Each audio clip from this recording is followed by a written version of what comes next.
सो इस क्वेश्चन में भी देखो हमें क्या करना था कि एक बॉल है जिसका मास सपोज 100 केजी है। किया था, क्या आंसर आया इसका? h/4। कितना? पता नहीं, शायद गलत है, दो बार किया मैंने भी इसको किया तो सही नहीं हुआ था, मुझसे कंफ्यूजन हो रही थी। ओके। जैसे हम इसकी HMG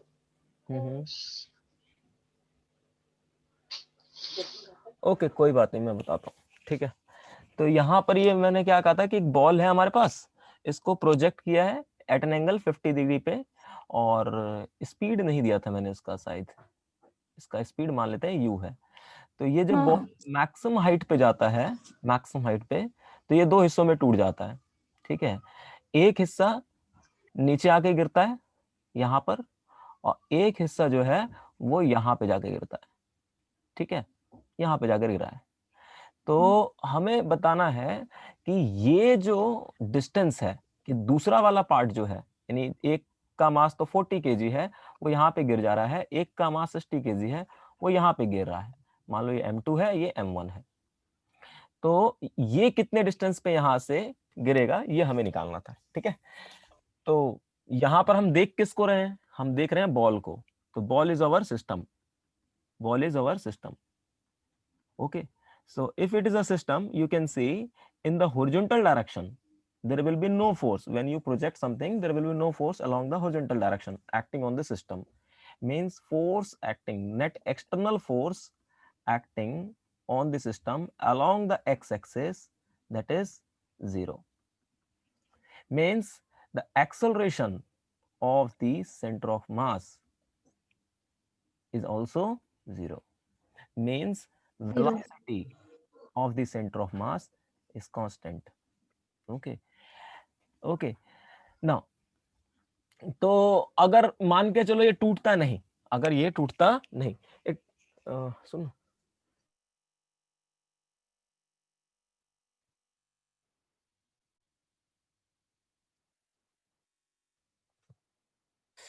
हाँ, तो एक पार्टिकल जब ये टूटता नहीं तो क्या होता? तो ये जाकर के यहाँ पे गिरता है ना, इस जगह पे जाकर के गिरता, कुछ इस डिस्टेंस पे जाकर के गिरता, यहाँ पर, है ना। तो पहले समझते हैं कि जब ये नहीं टूटता तो कहाँ पे जाकर के गिरता, वो हम निकाल लेते distance, that is your R, that is your R, that is your R. So R, you know that r is what? Yes, r is equal to q square हाँ sin 2 theta by q sin 2 theta by g। जी, ठीक है। जी। अच्छा, अब मैंने आपको अभी कुछ दिन कल ही बताया था कि जो पोजीशन है सेंटर ऑफ मास का तभी चेंज करेगा जब उसके ऊपर एक्सटर्नल फोर्स लगेगा, है ना। मान के चलो कि अगर, यस सर। हाँ सिंपल सी बात है, तो अब अलोंग द हॉरिजॉन्टल डायरेक्शन कोई भी फोर्स नहीं लग रहा, तो पहले ये पार्टिकल आकर के कहां पे गिरता? यहाँ पे आकर के गिरता, है ना, यहाँ पे आकर के गिरता, ठीक है।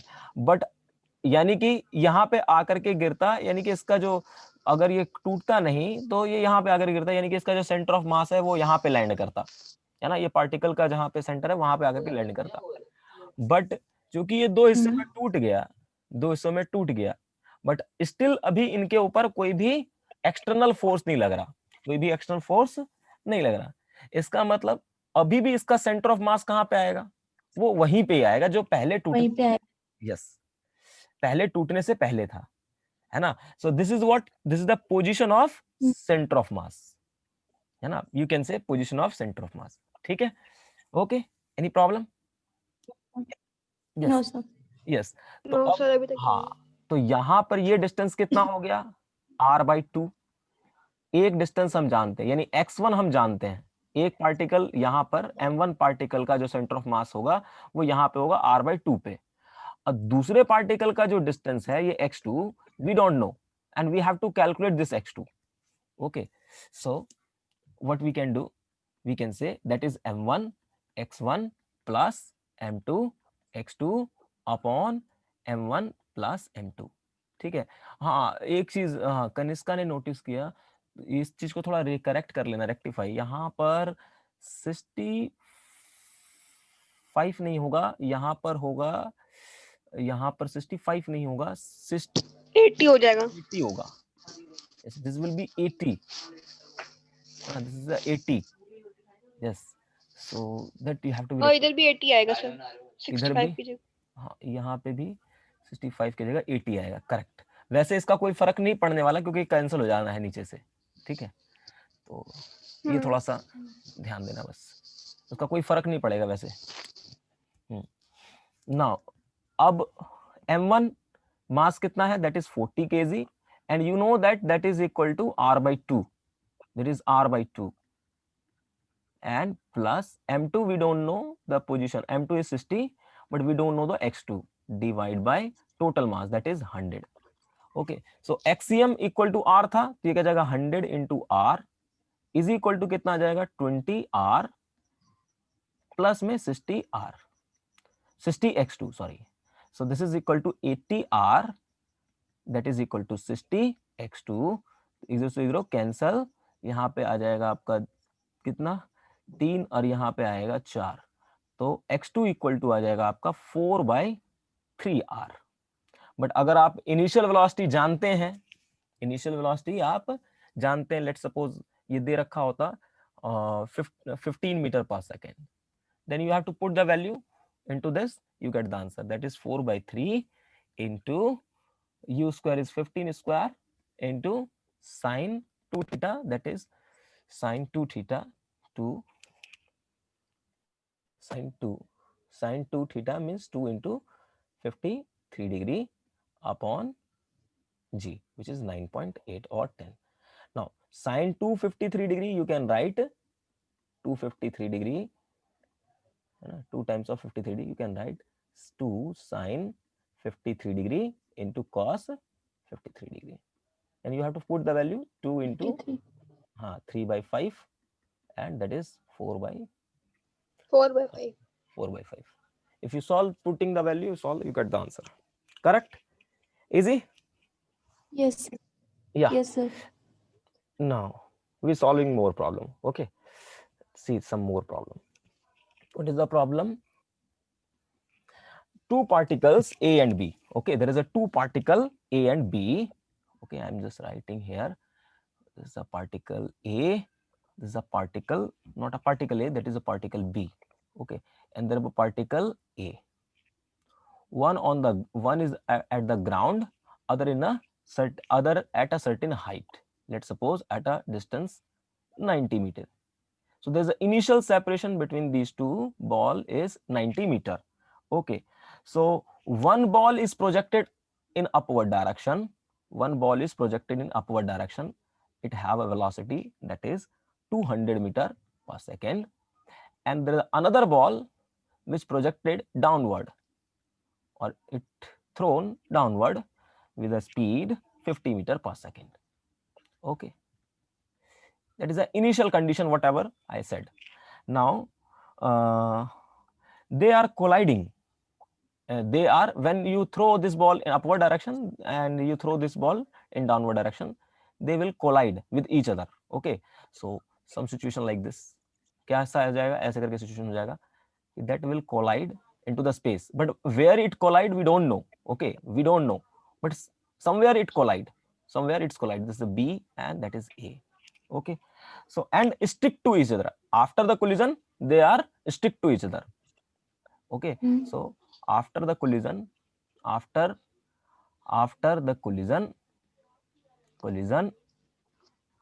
are stick to each other, they are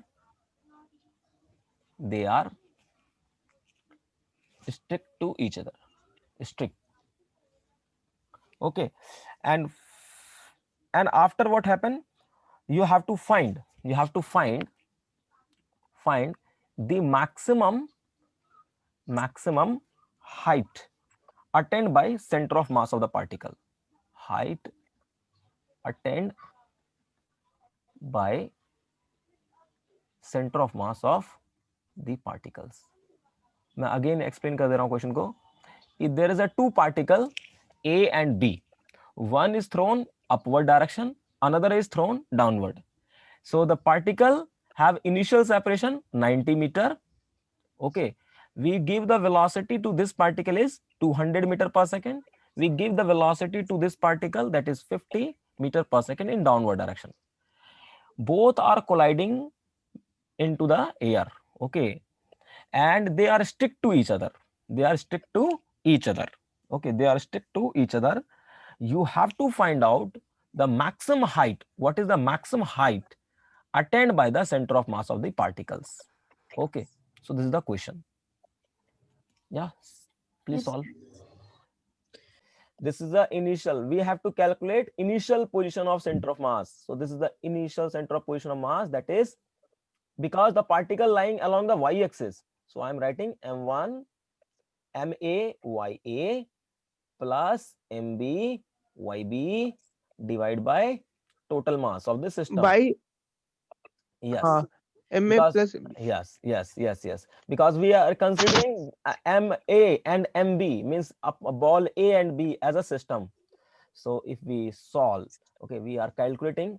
So the mass of the body A is 1 kg, and that what is the position of the center of mass of this body? That is 0, because that is lying on the ground. So that is 0. X is 0. Yeah, what is the MB? That is 2 kg, and the position of center of mass of this body B as at a 90 meter height, at a 90 meter height. 90. 90 meters. divide by total mass of the system. So the total mass of the system is 2 plus 1, 3. 3. So this is nothing but 60 meter. This is the initial, 180 by 3, which equals to 60. yeah, it is the initial position of center of mass. Now what I have to calculate? अब बताइए अब क्या करना है? Yes, the 100 by 3 is initial velocity. So somewhere if we consider A and B as a center of mass, so somewhere between this, means at a 60 meter, this is the position of center of mass. Initial position of center of mass. This is the initial position of center of mass. Means this particle will collide at that position, Okay, maybe. Now we have to just calculate what is the initial velocity of this center of mass. So initial velocity of center of mass. So UCM, this is the initial velocity of center of mass, that is MA VA plus MB VB divided by total mass of the system. So we know that MA, that is equal to 1 kg. Velocity of this object is 200 meter in upward direction. So we consider whatever the thing in upward direction, we consider as a positive. So I'm considering Positive. yeah, this is a positive positive. आएगा. And in the second case, we have the mass 2 kg, and we have Negative a velocity. Yes, that's why I'm putting here negative sign. 50 divided by total mass of the system. So that the total mass of the system will be, that is 3. So that is comes to be 100 by 3 meter per second. Okay. Now what next step is what to find out the acceleration of the center of mass. What is the acceleration of the center of mass?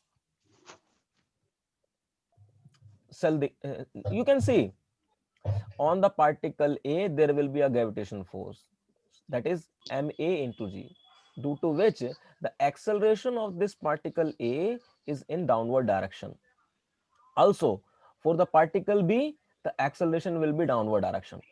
So we know the acceleration of this individual particle. So we can calculate the acceleration of center of mass, that is mass of body A and acceleration of A plus mb ab divided by total mass of the system. MA Because plus MB. yes, because the mass is 1, but acceleration of this particle is in downward direction, because gravitational force is acting on this body is in downward direction. So that's why we say that minus g plus the mass of this body is 2, then acceleration is minus g again, because there is also gravitational force acting. Now total mass is 3, so we can see that is minus 3g divided by 3, so that is comes to be minus g, means acceleration of center of mass is minus g. अब देखो initial velocity centre of मास का पता चल गया, initial position पता चल गया, और इनिशियल वेलोसिटी पता चल गया. मतलब हम क्या कर सकते हैं, ये बॉडी आकर के कोलाइड होगा सेंटर ऑफ मास पे, तो हम इसको क्या कर सकते हैं कि इस पूरे सिस्टम को, दो बॉडी था हमारे पास, इसको हमने एक सिंगल बॉडी में कन्वर्ट कर दिया है। सेंटर ऑफ मास के अंदर एक पार्टिकल, दो पार्टिकल को हमने एक पार्टिकल में कन्वर्ट कर दिया है, जिसकी इनिशियल वेलोसिटी हमें पता है, जिसका एक्सेलरेशन डाउनवर्ड डायरेक्शन में है, और ये एक्सेलरेशन इस पार्टिकल का क्या है, कांस्टेंट है। क्या है? कांस्टेंट है। तो अगर एक्सेलरेशन किसी पार्टिकल का कांस्टेंट होता है तो हम कौन सा इक्वेशन लगा सकते हैं? First equation, second equation, third equation लगा सकते हैं। इक्वेशन मोशन हम लगा सकते हैं सेंटर ऑफ मास के लिए। Yes sir, yes. यस तो सर, लगा सकते अब ये पार्टिकल है, इस पार्टिकल को हमने ऊपर की तरफ फेंका, कितने स्पीड से? 100/3 मीटर पर सेकंड सर। इसका एक्सेलरेशन कितना है? -g। यस। तो what is the height rise by this particle? What is the height rise by the particle? Maximum height rise by this particle. Tell me, what is the maximum height rise by this particle? You can calculate na, h equal to u square upon में 2g, yes sir, because these two particle converted into single particle. Okay, u square upon 2g, because the particle have acceleration is g, which is constant. So u square, which is u is the not u, center of mass. So what is the velocity of the center of mass? That is 100/3 का square upon 2 upon 10. So h become what? That is become 10,000 divided by 20 into 3. Sir, 55.5 answer. Yeah. So 500/3. So this is 500/3. But आपसे क्या बोला है? Particle का maximum centre of, मतलब maximum height पूछा है, but कहां से? ग्राउंड से। सर हाँ 3 का भी तो होल स्क्वायर करो ना। हाँ सॉरी, 9 होगा ना। 9 या तो उसके बाद इसने बोला है कि कहां से पूछा है सेंटर ऑफ मास का पोजीशन, मैक्सिमम हाइट? ग्राउंड से पूछा है। ये तो इस जगह से है, तो ग्राउंड से कितना हो जाएगा? देखो, ग्राउंड से इनिशियली जो बॉल था, जो सेंटर ऑफ मास था, वो कितने डिस्टेंस पे था? 60 मीटर पे था। ठीक है, तो ग्राउंड से जो सेंटर ऑफ मास का पोजीशन हो जाएगा मैक्सिमम, वो कितना हो जाएगा? H max from the ground, this is the from the ground, from the ground 60 plus 55. 60 plus 500/9 metre. Okay, so if you 55 आएगा ये, so you calculate, this is become 11555 metre. 5.5. Okay, yes sir. You can see. अब समझ में आया कि क्या application है centre of मास का? हमने क्या किया, इन दो पार्टिकल को एक सिंगल पार्टिकल के अंदर कन्वर्ट कर दिया है। ठीक है, मतलब ये जब दो, एक बॉल को ऊपर से फेंकोगे, एक बॉल को नीचे से फेंकोगे, दोनों जाकर के टकरा जाएगा, और टकराने के बाद चिपक गया एक दूसरे के साथ, और चिपकने के बाद ये जो पार्टिकल होगा वो कहां पहुंच जाएगा? वो यहां पे पहुंच जाएगा। आ रहा बात समझ में? क्वेश्चन समझ में आ रहा है? तो यानी कि एक बॉल Yes, नीचे sir. से फेंका, एक बॉल ऊपर से फेंका, तो जाकर के कहां पे चिपकेगा, कहां पे टकराएगा? सेंटर ऑफ मास पे। और सेंटर ऑफ मास पे चिपकने के बाद वो फिर और ऊपर जाएगा। कितना ऊपर जाएगा? 55 मीटर और ऊपर जाएगा। ठीक है, okay, yes sir, yes. Yes, sir. Now we have a next question. Yes, yeah, please solve it. Okay, please solve it. We have a, ये हमारे पास एक पुली है, एक पुली है, और यहां पर एक ब्लॉक है, यहां पे भी एक ब्लॉक है। ठीक है, दो ब्लॉक है हमारे पास। इस ब्लॉक का मास जो है वो है आपका 2 kg. Let's suppose this is the block A, this is the block B. So mass of this block is 2 kg and mass of this block is, that is 1 kg. Okay, 1 kg. You have to find the acceleration, find the acceleration of center of mass of the system system में क्या क्या है, block A and block B. Okay, so that you have to be solved. Okay, so that's why I'm giving this as a homework. Please solve it. Okay, please solve it. Next again, one more question. Okay, one more sir question. हमने नहीं लिखा question. लिख लो. Okay, you can write. Short ले लो. Yes, there's a two block. One is mass is 5 kg and there's a 10 kg block. Okay, there is a string and there is a pulley. You have to find the acceleration or the center of mass when you consider this block as a system. Okay. Okay. Yes. Okay, sir. Now, the most important topic of this chapter. Okay, so up to this, what I discussed, actually I discussed two things. One is that how to know the position of center of mass and what is the meaning of physical meaning of center of mass, and also we are discussing the motion of center of mass. Okay, motion of center of mass. Okay, so today we have a new topic, that is conservation of law of conservation of momentum. You know that, but there is something I am going to discuss. Law of conservation. Conservation क्या spelling क्या होती है भाई? Conservation. CON ठीक है. VERSATION. Conservation of linear momentum. Yes, linear momentum.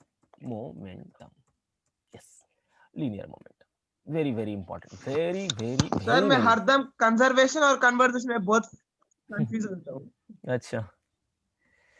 Yeah, this is very important. Very important. Okay, so what is the law of conservation of momentum?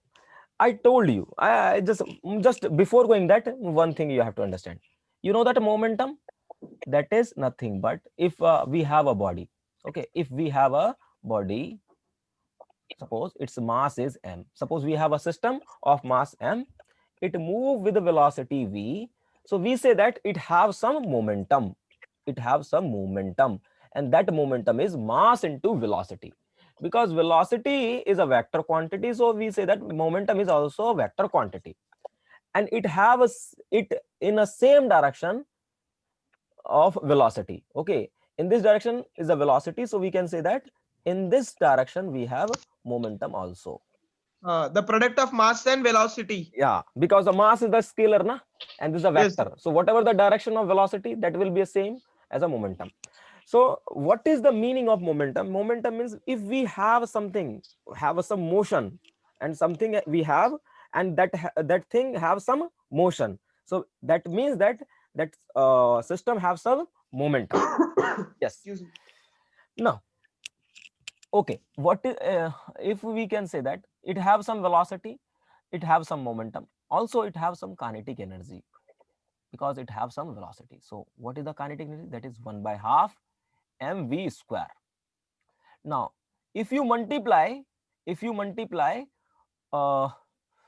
mass in denominator as well as denominator और numerator कहते हैं ना, m square v square upon में क्या आ जाएगा, m आ जाएगा. Now what is this m into v square? That is the p square. P is the magnitude of the momentum into 2m. So what is the p? That is equal to root over 2m into k. This is the relation between the momentum and kinetic energy. Okay, this is a relation between the momentum and kinetic energy. Okay, so we have a relation between kinetic energy and momentum. I give you problem, okay, to solve at home. Okay, please solve it. Okay, so if I say that the linear momentum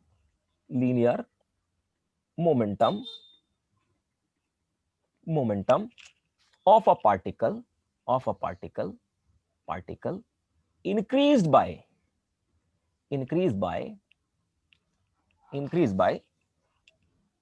first 100%, then by 1%. Okay, then by 1%. Okay, without changing its mass, without changing its mass, without changing its mass,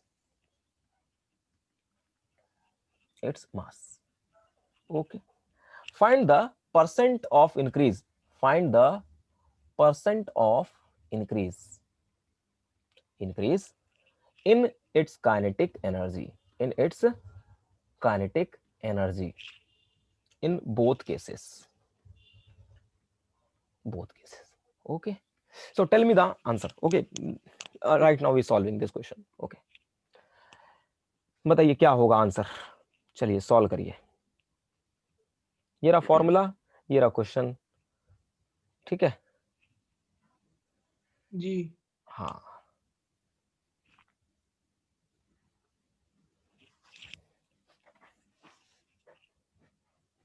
ये question जो है वो error का है, ठीक है।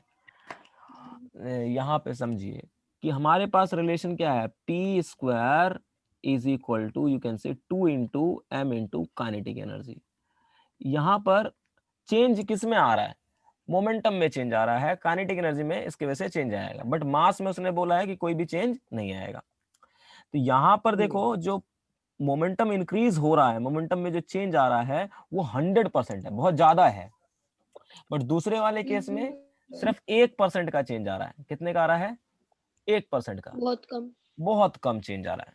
तो जब पर अगर चेंज देखो, जब मैं कह रहा हूं कि जब चेंज 1% यानी 2% या 3% से ज्यादा हो, किसी भी क्वांटिटी में चेंज अगर 2% से ज्यादा हो, तो आपको ऐसे करना है, डायरेक्ट फिर वैल्यू देखनी पड़ेगी। ऐसे करना है कि जैसे अगर मैं कहता हूं इनिशियली मोमेंटम जो था वो मान लो पी था, तो फाइनली क्या हो जाएगा, अगर 100% हम इंक्रीज कर रहे हैं, 100% इंक्रीज करने का मतलब हो गया अब दुगना हो जाएगा पहले से, है ना। 100% होने का मतलब 2 टाइम्स हो जाएगा, है ना, दिस इज फाइनल मोमेंटम, ठीक है। तो ये इनिशियल मोमेंटम, ये फाइनल मोमेंटम। तो इनिशियली इसके क्रॉसपोंडिंग जो काइनेटिक एनर्जी होगा वो क्या होगा, k1 that is equal to P square by 2m होगा। 2 और इसके क्रॉसपोंडिंग जो काइनेटिक एनर्जी होगा वो कितना हो जाएगा, 2p स्क्वायर अपॉन में 2m हो जाएगा, m है ना। 2m यस 2p नहीं 4p square, yes 4p square हो जाएगा। तो अब देखो हमें निकालना है चेंज, कितना काइनेटिक एनर्जी इंक्रीज किया। तो कभी भी परसेंटेज निकाला जाता है काइनेटिक एनर्जी में कितना इंक्रीज आया है, तो वो इनिशियल के रिस्पेक्ट में कंपेयर किया जाता है। तो क्या हो जाएगा, finally kinetic energy minus initial kinetic energy divide by initial kinetic energy, यानी हम कंपेयर किसके साथ कर रहे हैं, इनिशियल वैल्यू के साथ कंपेयर कर रहे हैं, इनटू 100। तो अब ये पुट करो तो यहां पर क्या आ जाएगा, 4p स्क्वायर अपॉन में 2m माइनस में p स्क्वायर अपॉन में 2m अपॉन में p स्क्वायर अपॉन में 2m into 100। So this comes to be 300%, ठीक है। तो यहां पर क्या किया हमने, एक्चुअल वैल्यू पुट की है, ठीक है, यहां पे एक्चुअल वैल्यू पुट की है। बट अगर चेंज बहुत कम का है, जैसे 1% का चेंज है, अगर 1% का चेंज है या 2% का चेंज है या 3% का चेंज है, मैक्सिमम 3%, उससे ज्यादा नहीं, ठीक है। तो हमें कैसे करना चाहिए क्वेश्चन को, ऐसे क्वेश्चन को ऐसे डिफरेंशिएट कर दो बोथ साइड, डिफरेंशिएट कर दो बोथ साइड, ठीक है। जैसे मैं अगर इसको डिफरेंशिएट ऐसे करो, डिफरेंशिएट या फिर ऐसे समझो, P square up P square equal to 2m into kinetic energy है ना। तो इसकी पावर कितनी है, अभी 2 है पावर, इसको देखो P square into 2m into kinetic energy है, ठीक है। तो इसकी पावर कितनी है, अभी 2 है, तो इसको हम लिख सकते हैं 2 dp बाय p। क्या करना है, ये मतलब क्या है, error, small change in momentum divide by original momentum, है ना। सिर्फ पावर क्या हो जाएगा, आगे आ जाएगा, डिफरेंशिएशन सिंपल, यस ठीक है। बिकॉज मास कांस्टेंट है तो मास से हमें कोई लेना देना नहीं है, मास से हमें कोई लेना देना नहीं है, ठीक है, मास से हमें कोई भी लेना देना नहीं है। ये आ जाएगा D change in kinetic energy upon में ओरिजिनल काइनेटिक एनर्जी। समझ में आया बात, आ रहा बात समझ में, हेलो। जी मास चूंकि कांस्टेंट है, इससे हमें कोई लेना देना नहीं है। यस हाँ, तो ये डी ये डीपी बता रहा है या चेंज इन काइनेटिक एनर्जी यहाँ पे बता रहा है, वो बहुत स्मॉल, मतलब बहुत स्मॉल एरर आया। मोमेंटम में देखो कितना का चेंज आया, सिर्फ 1% का चेंज आया। ठीक है, तो अगर 1%, ये देखिए क्या है, change in momentum by original momentum, that is given to you 1%। So what is the change percentage of change of kinetic energy? That is 2 into 1%, that is kinetic energy, change in kinetic energy per unit original kinetic energy, that is 2%। Correct? आया बात में? Yes sir. हाँ, तो जब भी Yes, sir. Small, हाँ small change आएगा तो ऐसे करना है, और जब बहुत ज्यादा चेंज है तो ऐसे करना है, जो पहले किया था। ठीक है, ओके। Yes sir. बच्चे बार बार कभी कभार को ना, जैसे क्या करते हैं, स्मॉल चेंज है, पहले वो क्या करेंगे, इसी मेथड से जाएंगे, वो गड़बड़ हो जाता है, टाइम कंज्यूमिंग हो जाएगा। या फिर बहुत ज्यादा का चेंज आ रखा है, जैसे अब ये 100% का चेंज आ रखा है, तो कोई ऐसे करता कि यहाँ पे 2 into 100 कर देता, ये बोलता 200 का जो है काइनेटिक एनर्जी में चेंज है। नहीं, हाँ यहाँ पे जो चेंज आ रहा है मोमेंटम में वो बहुत ज्यादा आ रहा है, तो we can not prefer this method. This will be applicable for very small change in momentum, and this will be applicable for large change in momentum. Yes, we will discuss when we discuss the error. Okay, so one chapter I left, error. Yeah, so actually में क्या पढ़ने वाले थे हम लोग? Law of conservation of momentum, law of conservation of momentum पढ़ने वाले थे, लीनियर। है ना? Law of conservation of linear momentum. Okay, so what is the Newton second law क्या कहता है? न्यूटन सेकंड लॉ कहता था हमारे पास कि net external force acting on this system that is equal to change in momentum, that is equal to rate of change of momentum, that is the thing. Okay, so if I am considering we have particle mass m1, there is another particle of mass m2, there is another particle of mass m3, there is a n number of particles, suppose n number of particle, and we considering all as our system, all our as a system. Okay, so when we apply external force on the system, then momentum of this system will change. I tell you, if we don't, it means what? I tell you in last class, if we applying some force F1, F2, okay, F3, these all are the external forces. So sum of all external forces, F1 plus F2 plus F3, dash Fn, that is the net force. This is the net force, net external force. But that net external force acting on which place? At a center of mass, okay, net center of, this will be acting on the net, this net external force acting on the center of mass. Suppose this is the center of mass of this system, so if we sum all these forces, then that force will be act on this, the center of mass. So if I am saying that sum of all external force comes to be zero, means there will be no external force acting on this center of mass, means at this, इनके बीच में हो सकता है internal force, हो सकता है इन particle के बीच में इंटरनल फोर्स हो सकता है, ठीक है, बट अगर और एक्सटर्नल फोर्स भी हो सकता है, बट उनका सम जो होगा, एक्सटर्नल फोर्स, जितना भी एक्सटर्नल फोर्स लग रहा है उसका सम किसके बराबर होगा? जीरो का होगा, यानी sum of all external force acting on the system is zero. If I say this thing, means what? Then what happen? Acceleration of center of mass become zero. There will be no acceleration of the center of mass. Yes. So and momentum and you can say the velocity of center of mass become constant. That is become constant. Okay, so we know that what is this? We know that is m1 v1 plus m2 v2 dash m1 vn divided by total mass of the system. Okay, so if you are, आप क्या कर रहे हो, सभी part इसके ऊपर जितना भी फोर्स लग रहा था उन सभी का फोर्स का जो सम है वो 0 हो गया, तो velocity of centre of mass become constant. अब ये चीज कांस्टेंट कब होगा, जब देखो यस सर। जब ये ऊपर वाला टर्म कांस्टेंट होगा, क्योंकि ये चीज तो कांस्टेंट ही है, मास तो हाँ। कांस्टेंट ही है, मास नहीं चेंज करने वाला।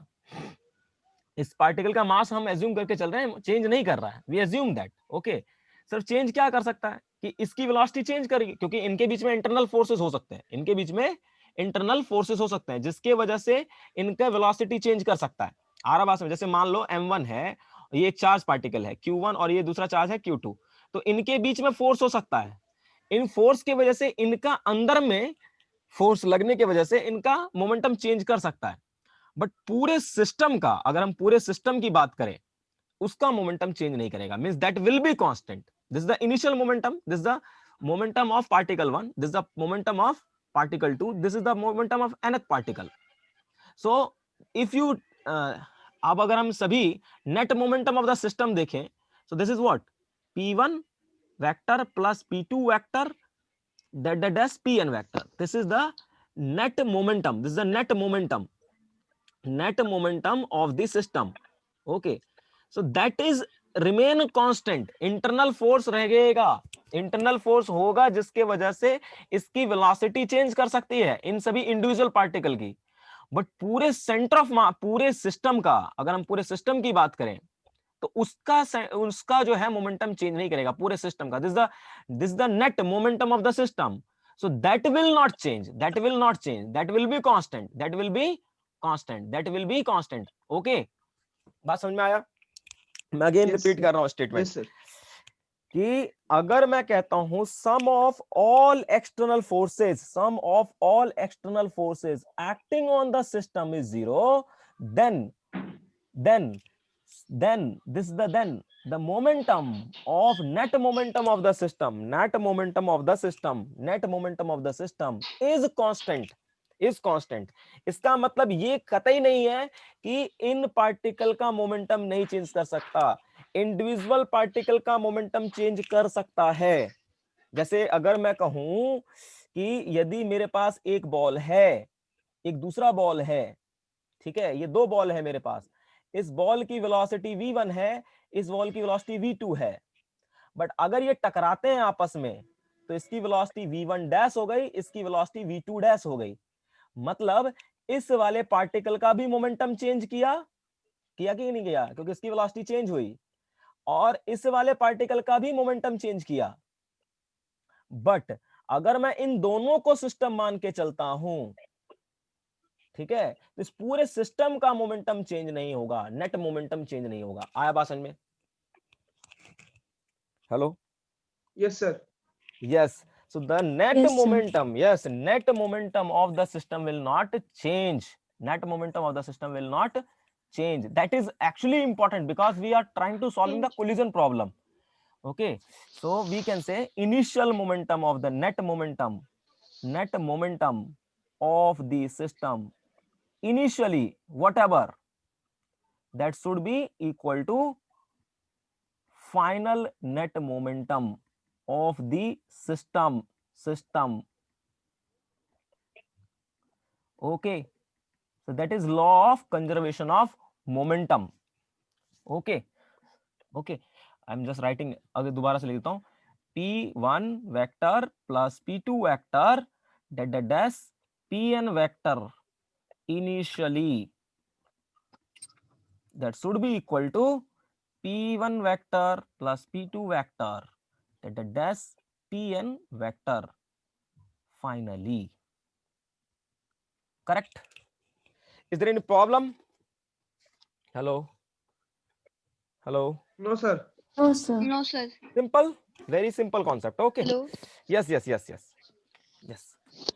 कोई डाउट हो तो मुझे पूछना, ठीक है?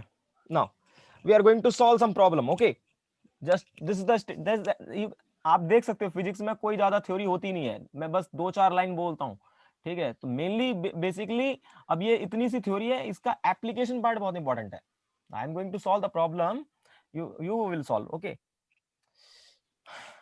कभी लड़ाई देखी है उसकी, अरे जो फाइट वाइट होती है उसमें क्या कहते हैं, अरे ये तोप वोप चलता है यार दुनिया में। WWE। नहीं नहीं नहीं, वो वाली फाइट नहीं यार, अच्छा वो। फौजियों वाली, फौजियों वाली है ना, फौज वाली। अच्छा। हाँ, तो वो उसमें तोप होता है ना, तोप तोप तोप होता है ना, तोप, ये तोप है। हाँ हाँ ये तोप है। देखी है आर्टिलरी गन, टीवी आर्टिलरी में। गन हाँ आर्टिलरी, आर्टिलरी, हाँ आर्टिलरी गन, यस, या रॉकेट लॉन्चर। देखते हैं सर हम भी। हाँ रॉकेट लॉन्चर है ना, रॉकेट लॉन्चर है। तो हाँ ये हमारे पास एक समझ लो रॉकेट लॉन्चर है या फिर आर्टिलरी गन है, तोप है हमारे पास, है तोप, हिंदी में तोप, तोप। तोप है। और इस तोप के ये बैरल है, ये बैरल होता है गन का, ये बैरल है, ठीक है, ये बैरल ऐसे करके लगा हुआ है, ये बैरल। ओके ओके, अब क्या हुआ कि बैरल, बैरल इस पूरे गन का जो मास है, इस पूरे गन का, ये पूरे जो गन है, इस पूरे को यानी ये तोप का जो मास है वो क्या है, कैपिटल एम है, ठीक है, इसका मास क्या है, कैपिटल एम है। अच्छा, अब इसमें से एक बुलेट को फायर करते हैं, बुलेट मतलब यहां से तोप, गोला निकलेगा, ठीक है, ये फायर किया हमने, इसमें से गोला निकला जिसका मास जो है स्मॉल एम है, ओके। और जो यहां से निकला उसकी वेलोसिटी, उसकी वेलोसिटी कितनी है, इसकी वेलोसिटी 500 मीटर पर सेकंड है, विद रिस्पेक्ट टू तोप, means with respect to gun, with respect to gun.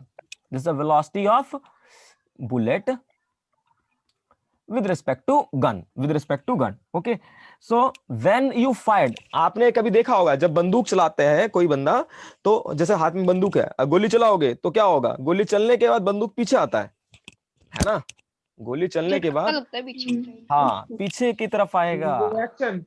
Yes, ये पीछे की तरफ जाएगा। तो ये कितने वेलोसिटी से पीछे की तरफ जाएगा, क्वेश्चन ये है कि what is the velocity of this gun when this bullet is fired from this gun, and that velocity is called recoil velocity, it's called recoil velocity, recoil velocity. So what is the recoil velocity, that is the answer you have to ask, what is this?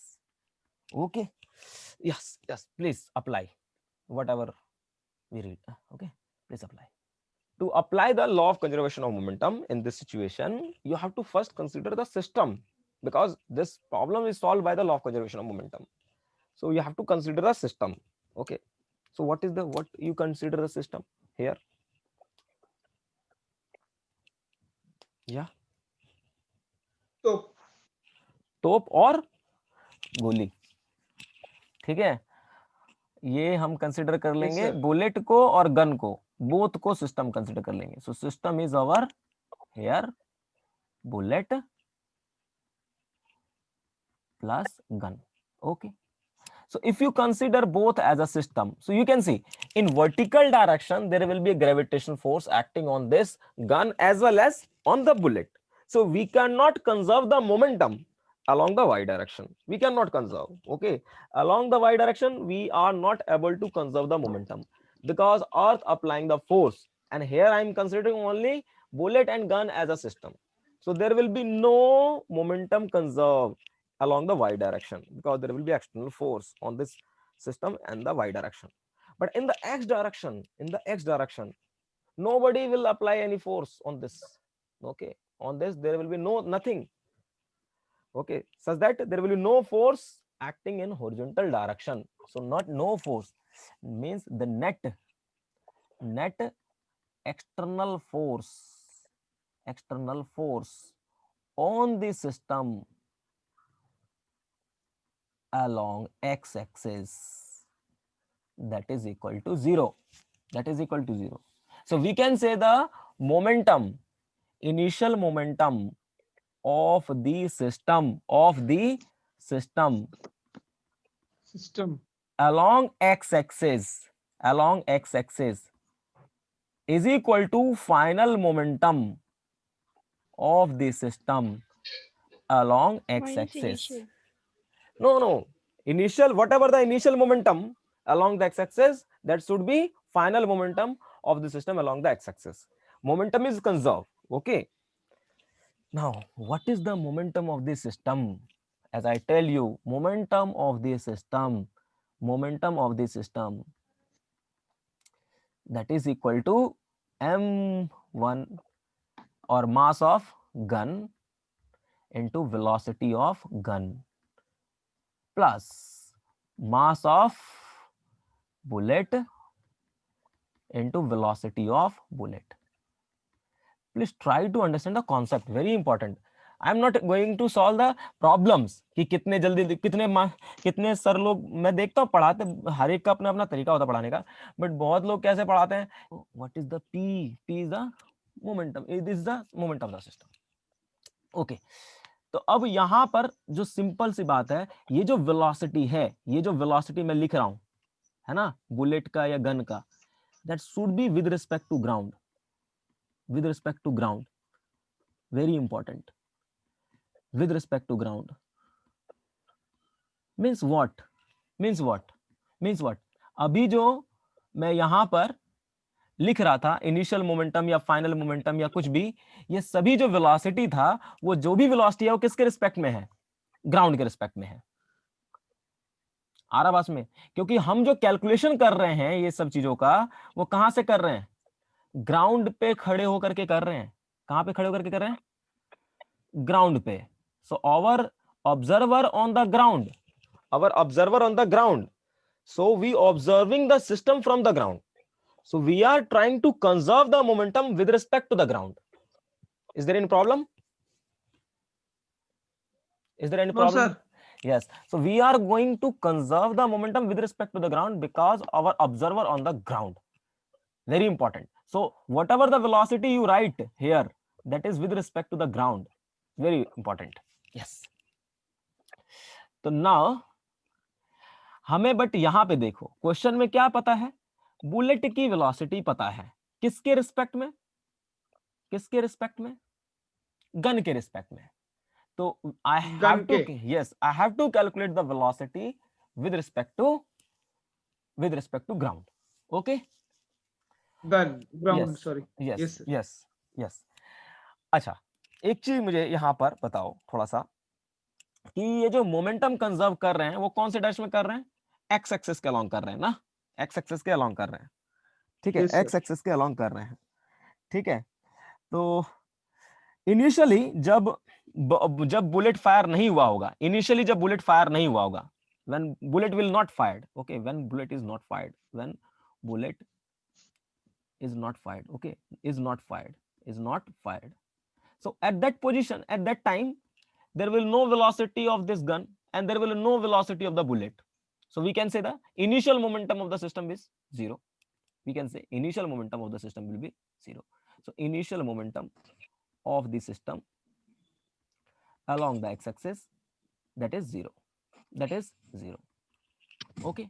So final momentum of the system, that should be 0. That should be 0. Okay. So that should be 0 because I said this thing. 0. Yes. But you can say जैसे finally क्या हो रहा है, जब bullet इसमें से निकलेगा और ये जो गन है वो पीछे की तरफ जाएगा, तो इसके पास भी कुछ मोमेंटम आएगा और इसके पास भी कुछ, बुलेट के पास भी मोमेंटम आएगा. बट सम जो, हाँ, बट सम जो आएगा मोमेंटम का, वो होना चाहिए 0. वो क्या होना चाहिए, 0. यस. अच्छा, तो बुलेट का देखो, बुलेट की वेलोसिटी, बुलेट की जो वेलोसिटी है वो with respect to gun, this is the bullet velocity with respect to gun, that is given to you vr. Okay, so you can find out the component. Let's suppose this angle is, you have to given 60 degree. So what is the component of the velocity of this, that is vbr, vbg cos 60 degree, and this is the velocity, इधर की तरफ क्या हो जाएगा, VBG sin 60 degree. कोई problem, कोई problem है यहाँ पर? Hello Kanishka?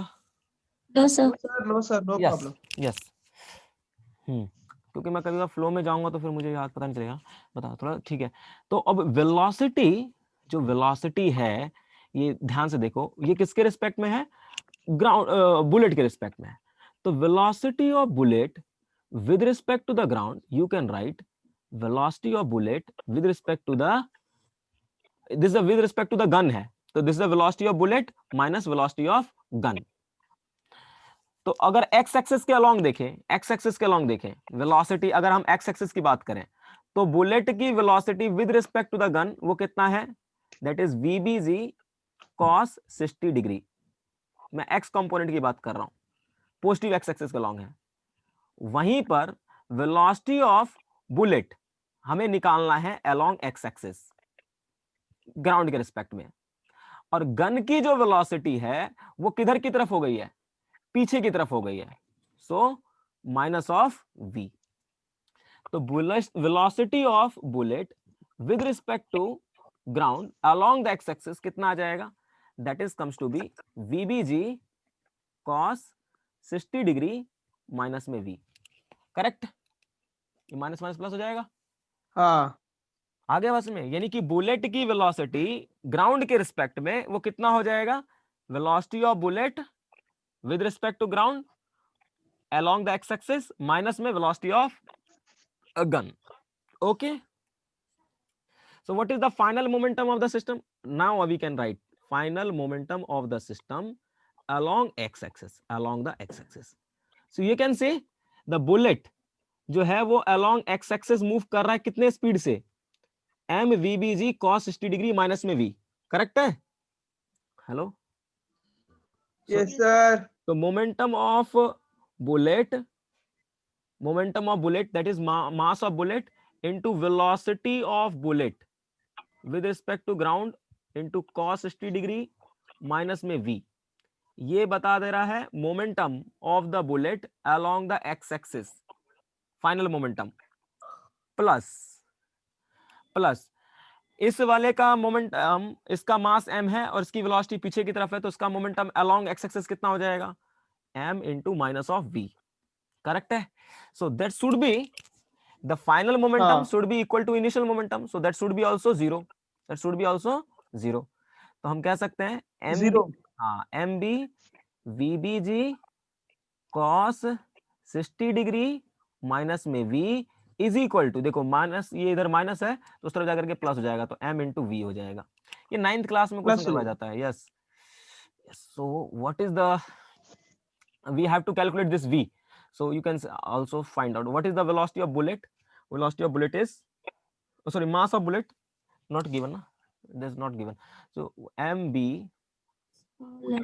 small m, sorry, m small m, this is given, this is a small m, so small m vbg is actually vr, vbg is vr, that is vr cos 60 degree, ये उस तरफ चला जाएगा, क्या हो जाएगा, small m plus capital M into velocity, recoil velocity. So the recoil velocity that comes to be m into Vr cos 60 degree upon में total mass. Correct? So this is the recoil velocity. Okay. So we can say that this is the velocity. This is the velocity of gun. This is the velocity of gun. This is the velocity of gun. By this much of velocity, gun will कहां पे जाएगा, पीछे की तरफ जाएगा। जब bullet इसमें से 500 मीटर पर सेकंड से, इसको VBR, that is VBR। Okay, कोई प्रॉब्लम? हो जाएगा question? No sir. Yes sir. Yes, okay, shall we do next problem? लिख लिया ना? यस लिख लिया नहीं? लिख लिया सबने? ये दिखाऊं? हाँ हाँ मैंने लिख लिया सर। ठीक है, next question you have to solve. Okay, घर पे करना है ये।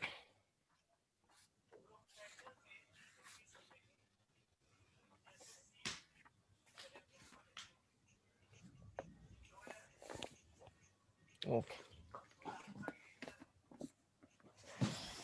Okay, so this is the question. There will be a one platform. Okay, this is the one platform. Okay, this is the platform. Very simple question. There will be a platform.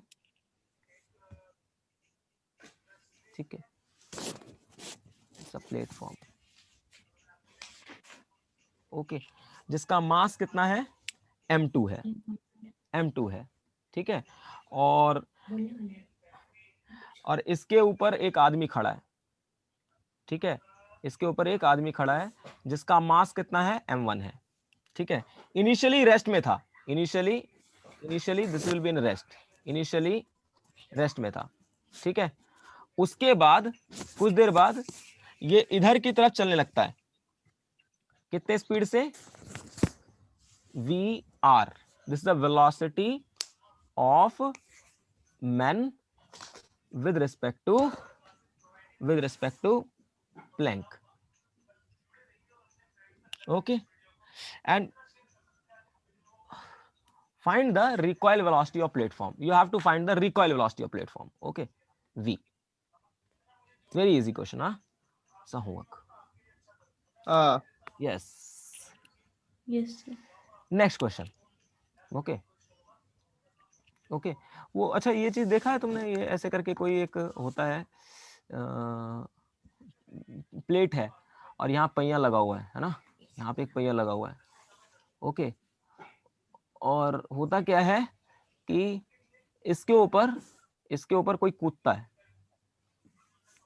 ठीक है, इसके ऊपर कोई कूद रहा है ऐसे करके, जिसका मास कितना है, मान लो 50 kg, और इसका मास कितना है 20 kg, ठीक है, इसके ऊपर कूद गया, ठीक है, इसके ऊपर कूद गया, तो कूदने के बाद है ना, मान लो कूदने के बाद दोनों की वेलोसिटी कितनी होगी, अगर मान लो ये इसके ऊपर जो कूद रहा है उस टाइम पे इसकी वेलोसिटी थी 10 मीटर पर सेकेंड, तो कूदने के बाद इनकी वेलोसिटी कितनी हो जाएगी ये आपको बताना है, ठीक है। सर ये मूव कर रहा है, ये पहले Yes, sir. ये रेस्ट पे था, बट ये आदमी जो है इसके ऊपर कूदा कितने स्पीड से, 10 मीटर पर सेकेंड से, तो कूदने के बाद दोनों की वेलोसिटी कितनी हो जाएगी ये आपको बताना है, करेक्ट है, okay, Yes, Yes, sir. sir. yes. So now the next topic is collision. Next topic is collision. New Yes. lesson, sir. वो No. This is the application of that. Okay, this is an application. Next is collision. Before going to that, we are discussing. अच्छा, impulse मैंने बता दिया आप लोगों को. Hello. हाँ sir. Impulse मैं बता चुका हूँ ना. Okay. So we are discussing collision. Very important. किसी के पीछे से एक आवाज आ रही है. Collision. Okay.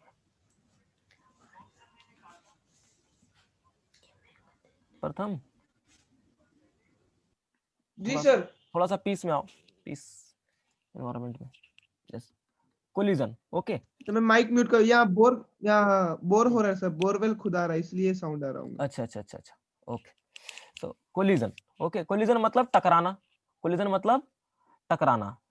तो देखो कोलिजन, Colliding. हाँ, कोलिजन, हम कोलिजन को समझते हैं, कोलिजन मतलब दो तरह का कोलिजन हो सकता है, ठीक है, एक कोलिजन होता है हेड ऑन, दूसरा होता है ऑब्लिक, ठीक है, हेड ऑन और एक होता है ऑब्लिक, हेड ऑन और दूसरा होगा ऑब्लिक,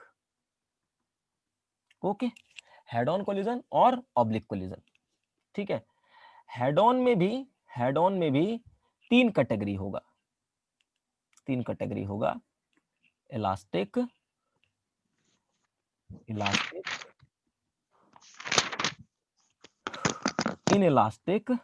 इनइलास्टिक और इलास्टिक एंड इनइलास्टिक,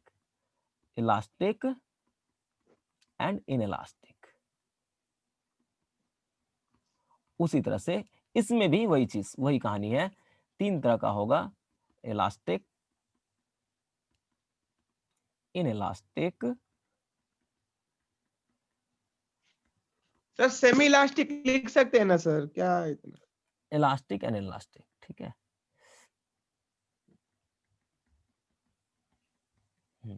ठीक है, सर सेमी इलास्टिक नहीं लिख सकते. हाँ लिख लो, नाम दे दिया, बट जो बहुत दिनों से यूज हो रहा है वही ट्रेडिशन हो जाता ना, आप कुछ भी बोलो, ओ यस सर. कुछ भी बोलो, कोई प्रॉब्लम नहीं है, बट समझ में आना चाहिए, ठीक है, ओके। जी. तो पहले हम हेड ऑन कोलिजन की बात करते हैं। हेड ऑन कोलिजन का मतलब ये है, मान लो आपके पास ये एक बॉल है, एक दूसरा बॉल है, ठीक है। अच्छा, ये जो है कितने स्पीड से चल रहा है, इसका नाम दे दिया मैंने ए, इसका नाम दे दिया बी। इसकी जो वेलोसिटी है वो UA है और इसकी वेलोसिटी कितनी है, UB है।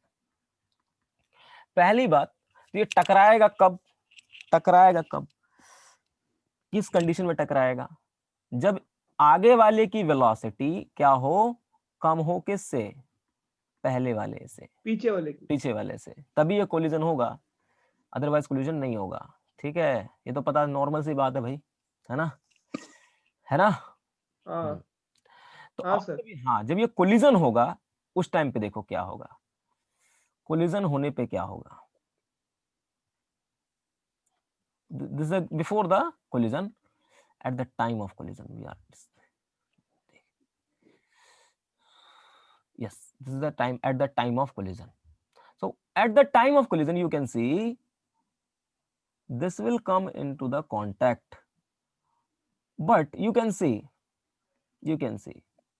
this is the, I draw here common tangent, I draw the common tangent, okay, this is a common tangent, and this is called common normal, common normal, this is a common normal, common normal, okay, common normal, this is the common normal on this body, this is a common tangent on this body.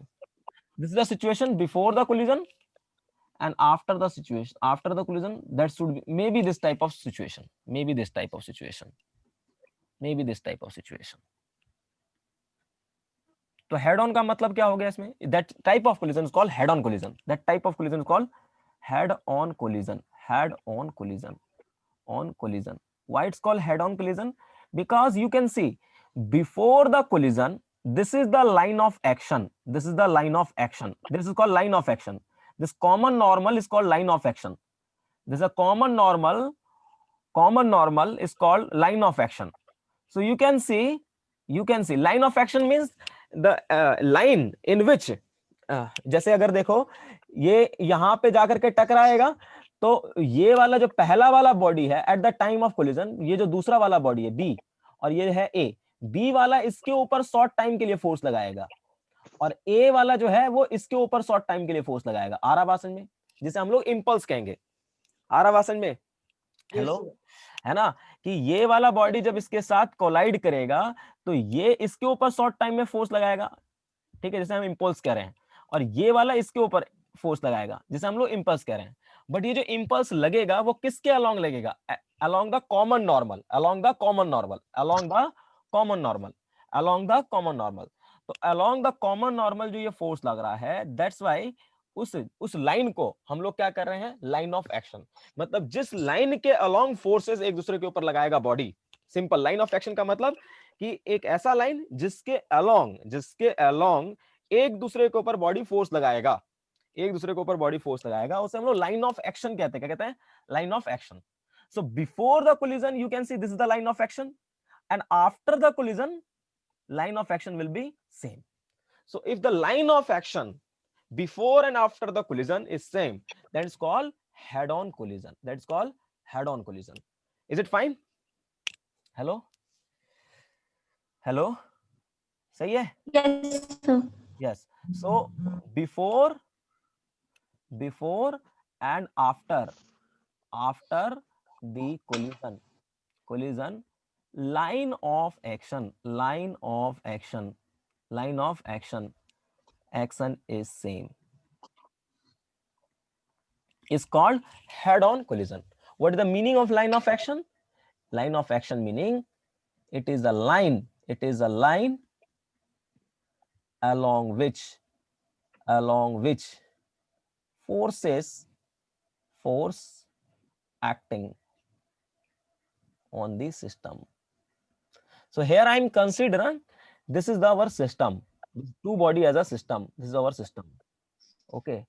So before the collision this is the line of action, after the collision this is the line of action, and you can see at the time of collision these two body apply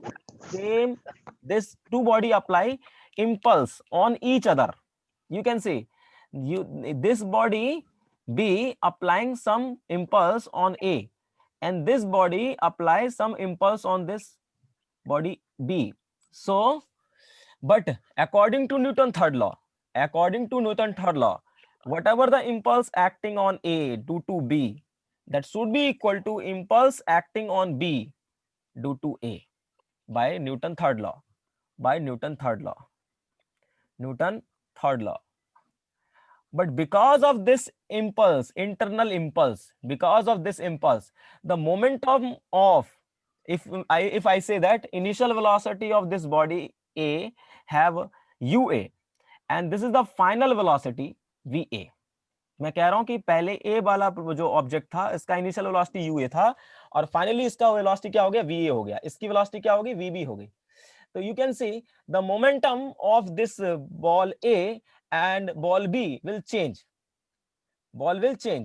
Because of what? Because of this impulse. Because we know that because of impulse, what happened? The momentum of the system or momentum of the particle, that will be changed. Okay. So because of this impulse,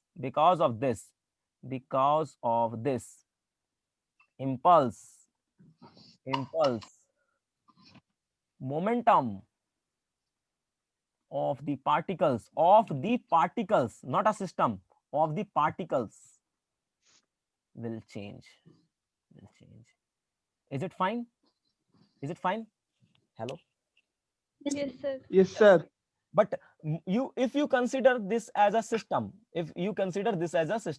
so there will be no external force acting on the system. No external force acting on the system. So if no external force acting on the system, so momentum is conserved. So momentum, very important, momentum of the system is conserved. So any kind of collision, whether it is head-on collision, whether it is oblique collision, whether it is a head-on collision, whether it is oblique collision, whatever type of collision, whether it is elastic, whether it is inelastic, any kind of collision, what happened? The momentum of the system is conserved. But the momentum of individual particle will be changed. Because of what? Because of this impulse. If the line of action will be same before and after the collision, then it's called what kind of collision? That is called head-on collision. Okay, that is called head-on collision. Is it fine? Hello? यहाँ तक कोई Yes, दिक्कत? sir. Yes, बड़े आराम से तसल्ली पूर्वक समझा रहा हूं, ठीक है, ताकि सवाल जब आए तो गलती ना हो. ठीक है, ध्यान से कॉन्सेप्ट को आराम से. अब ऑब्लिक कोलिजन क्या होता है मान लेते हैं. देखिए, एक बड़ा बॉल ले लिया और एक छोटा सा बॉल ले लिया. अच्छा, so this is the situation before the collision. Suppose this will be moved with the velocity UB. This will be moved with the velocity UA. Okay. So what happened? That will be collide when UB is less than UA. So at the collision, what happened? You can see this.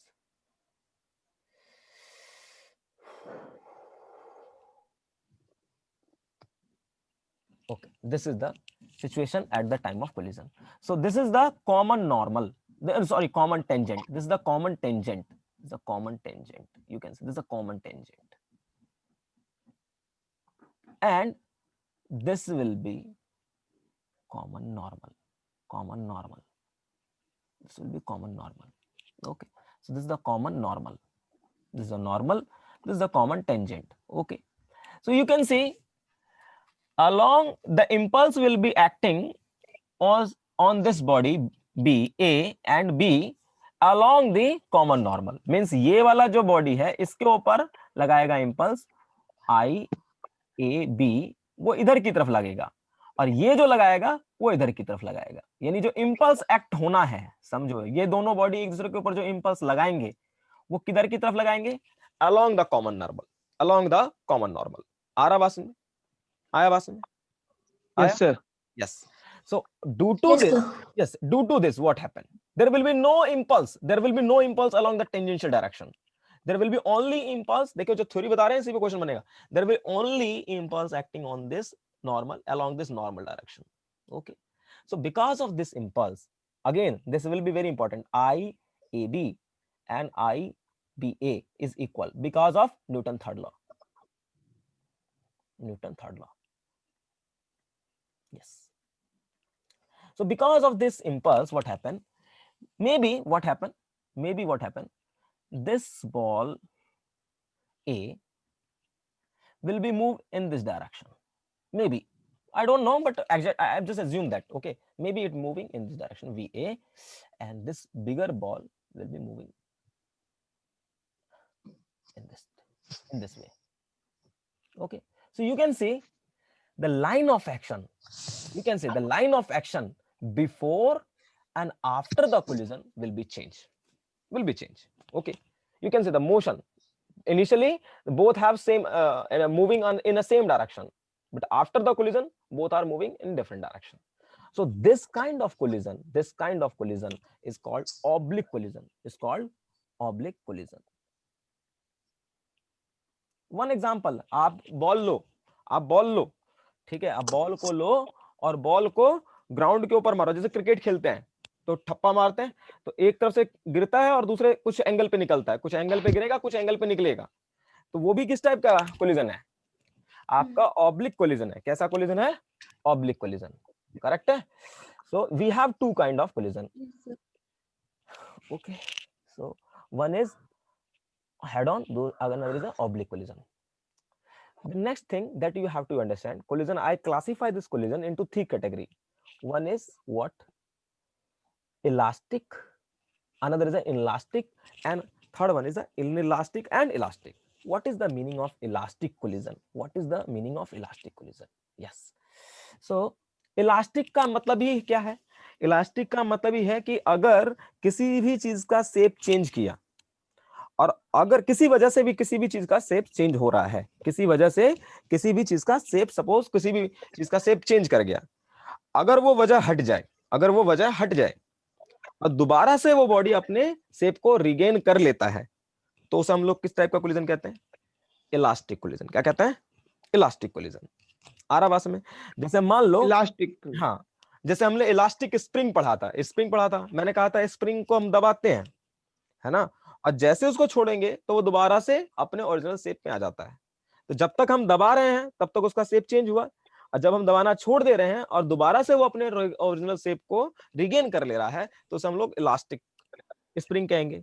या हमारे पास रबड़ है, उस रबड़ को यदि अगर हम खींचते हैं, अगर खींचने के बाद उसका लेंथ बड़ा हो जाएगा और उसके बाद अगर हम उसे छोड़ देते हैं तो दोबारा से क्या हो जा रहा है? उसका शेप वैसा ही हो जा रहा है, तो उसे हम इलास्टिक बॉडी कहेंगे. तो उसी तरह से इलास्टिक कोलिजन है. इलास्टिक कोलिजन का मतलब क्या हुआ कि दो चीज आपस में टकराया, तो एट द टाइम क्या होगा? Collision, at the time of collision क्या होगा? दोनों का शेप जो है थोड़ा सा चेंज करेगा, बट जैसे ही वो एक दूसरे से सेपरेट हो जाएंगे, तो जो पहले शेप था कोलिजन से पहले, वही शेप क्या रहेगा? बाद में रहेगा. आया बात समझ में? So this kind of collision is called inelastic collision. यानी before the collision, whatever the shape of the system, that should be same after the collision. Okay. Because of the collision, there will be no change in shape. समझ में आया बात? है ना? जैसे मान लो, Yes, sir. हाँ, तो ये सिंपल से फंडा है. तो अब मुझे बताओ, अगर शेप में चेंज नहीं आया, जैसे हम मान के चलिए कि हम रेंडमली बहुत लोगों से मिलते हैं, है ना, ठीक है, बहुत लोगों से मिलते हैं, कोई रेंडमली मिलता है, तो हमें उसका फेस तक याद नहीं रहता, है ना, मिलने के बाद उसका फेस तक याद नहीं रहता कि कौन है यार, हटाओ, बाद में देखो, याद भी नहीं रहता. बहुत लोगों से मिलते हैं हम, अगर हम रोड पे निकले तो बहुत लोगों से टकराएंगे इधर से उधर से, बट रैंडमली हमें किसी का फेस याद नहीं रहता. तो इससे ना तो उसको कोई प्रभाव पड़ रहा है और ना ही मुझको कोई प्रभाव पड़ेगा अगर मैं किसी से टकराता हूं तो. ठीक है, means what kind of collision? हम दोनों में कोई भी चीज का एक्सचेंज नहीं हुआ, किसी भी चीज का ना तो नुकसान होगा ना ही फायदा होगा. ओके, कोई भी ना तो नुकसान हुआ ना ही फायदा हुआ, है ना, इस टाइप के फायदा collision, होगा। बिल्कुल। बट वहीं पर मान लो मैं किसी से अच्छे लोगों से टकरा गया, किसी अच्छे से टकरा गया, ठीक है, मान लो, तो क्या होगा, चाहे तो मेरा नुकसान होगा, अगर अच्छा होगा तो मेरा फायदा हो जाएगा, और बुरा हुआ तो मेरा नुकसान होगा। मतलब एनर्जी में चेंज आएगा, है ना, मेरे सोचने के तरीके में चेंज आएगा, है ना।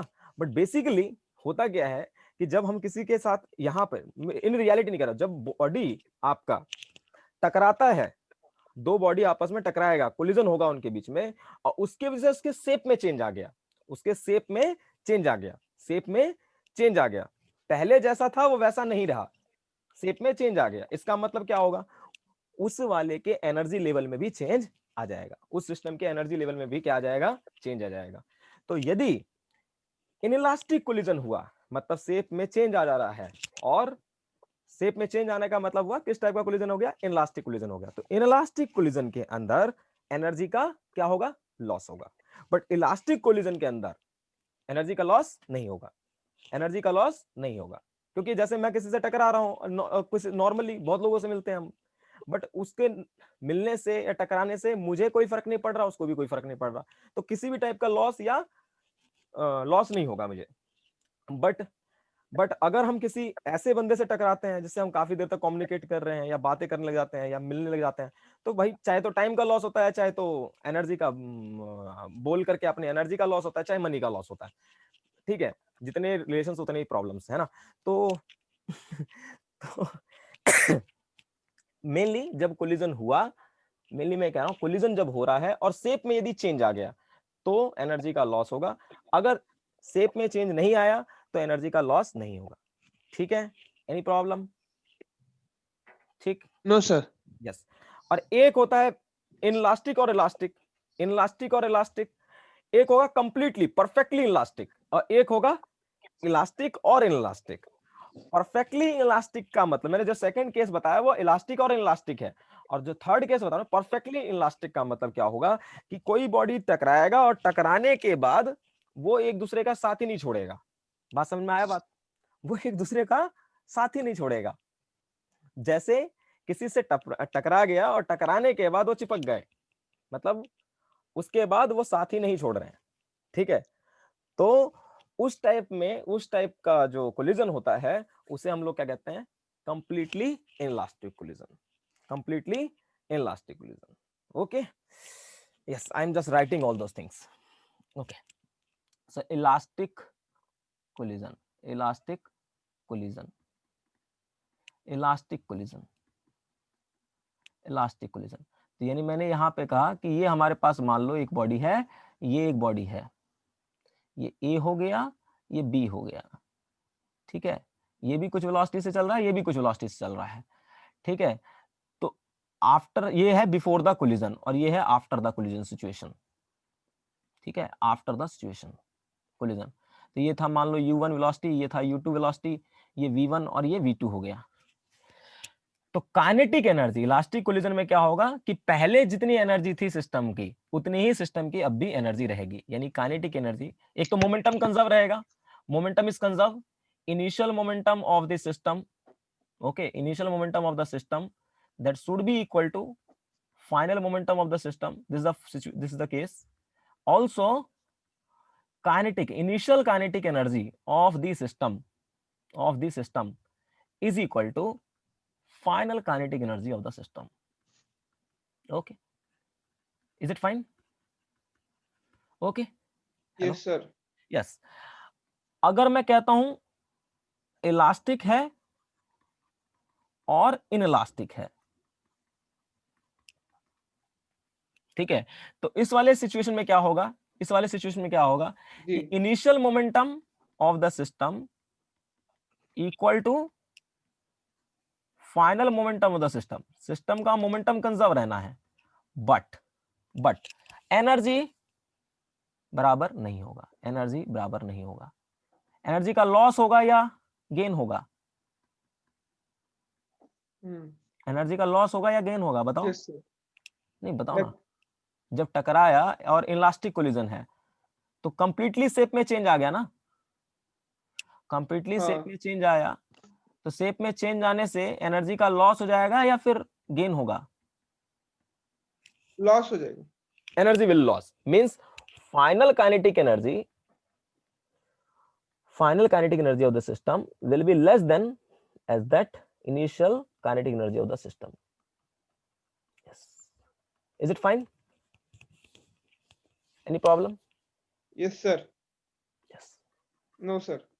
Now what is the next one? That is inelastic collision. Inelastic collision. What is the inelastic collision? That is the thing.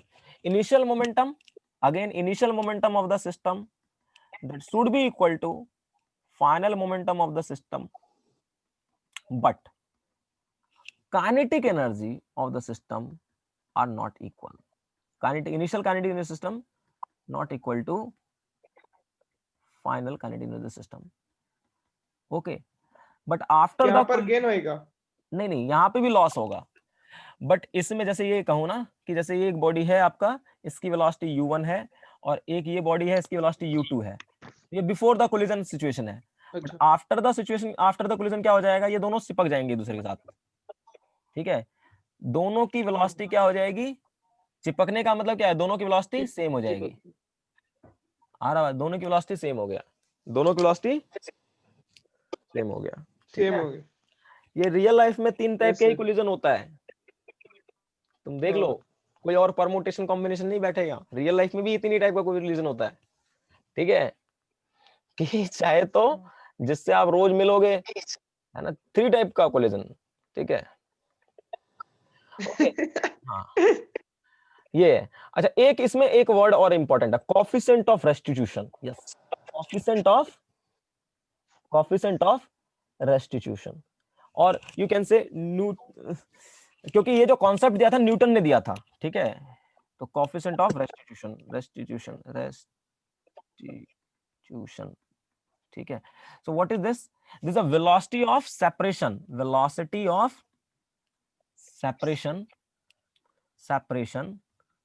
divided by, yes, velocity of approach, very important, approach. So what is the velocity? What is the velocity separation? You can say, ये देखो, before the collision पहले a वाली velocity, जो particle a था उसकी velocity ज्यादा होगी as compare to b के। बट आफ्टर द कोलिजन क्या हो जाएगा? ये सेपरेट कब होंगे? जब दूसरे वाली बॉडी की वेलोसिटी ज्यादा हो जाएगी पहले वाले की। आ रहा बात समझ में? देखो, जब पहले वाले की वेलोसिटी कम, दूसरे वाले की वेलोसिटी कम होगी पहले वाले के कंपेयर में, तो कोलाइड करेगा। बट कोलिजन के बाद सेपरेट कब करेगा? जब इसकी वेलोसिटी ज्यादा हो जाएगी, इसकी वेलोसिटी कम हो जाएगी। आ रहा बात में? सो this is the v2 minus v1 is the velocity of separation. Okay, and what is the velocity of approach? u1 minus u2. This is the velocity of approach.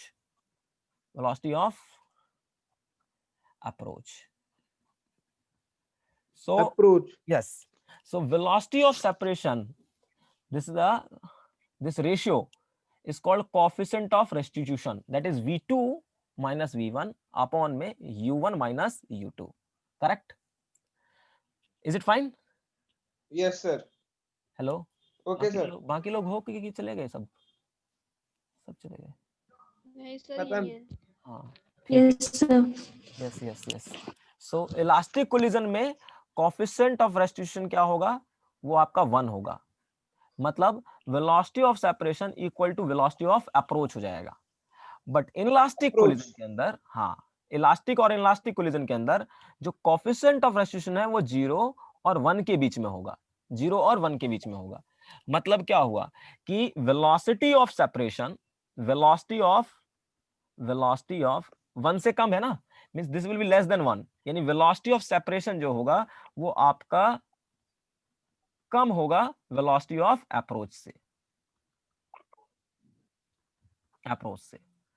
But अगर इनलास्टिक कोलिजन हो गया तो ये can say दोनों body क्या कर गया? आपस में चिपक गया।